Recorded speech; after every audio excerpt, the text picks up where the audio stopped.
Kakapasok lang na balita, inaresto na ang controversial drag queen na si Pura Luca Viga. Kaugnay ito sa kanyang viral Ama Namin performance na ikinabahala at ikinagalit ng lahat. Narito ang buong detalye. Ngunit bago tayo magpatuloy, huwag kalimutang i-like, share, subscribe, and click the notification bell for more updates and for more upcoming videos. Maraming salamat! Inaresto na ng Manila Police District o MPD ang drag queen na si Amarios Fernando Pahente o mas kilala bilang si Pura Luca Viga nitong Miyerkules, October 4, 2023. Kaugnay ito ng kanyang Ama Namin drag performance na ikinagalit ng lahat. Ayon sa MDP, inaresto si Pura sa bahay nito sa Quezon Street, Barangay 339 Cruz sa Manila kaninang alas 4 ng hapon nitong araw ng Miyerkules.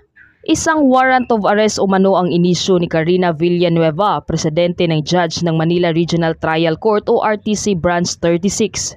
Ito ay dahil umano sa hindi katanggap-tanggap na kanyang ginawa. Maaari naman daw magpiyansa ng 72,000 pesos si Pura na kasalukuyan umanong nasa MDP Santa Cruz Police Station. Matatandaan, August 17, 2023 nang maghain ang mga miyembro ng Jesus D. Nazareno o HDN Sentral ng reklamo laban kay Pura. Inihayag naman kamakailan ni Pura na wala siyang nakukuhang abiso hinggil sa isinampang kaso ng mga miyembro ng HDN kaya umano hindi siya nakakadalo sa mga pandinig. Matatandaan ring nauna ng sinampahan ng kaso si Pura ng ilang religious group sa Philippines for Jesus Movement sa Quezon City Prosecutor's Office.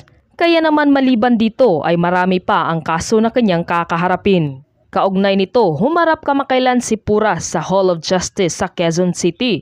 Bukod naman sa kinahaharap na mga kaso ni Pura, mahigit 20 na mga lugar na rin sa bansa ang nagdeklara ng persona non grata laban sa kanya.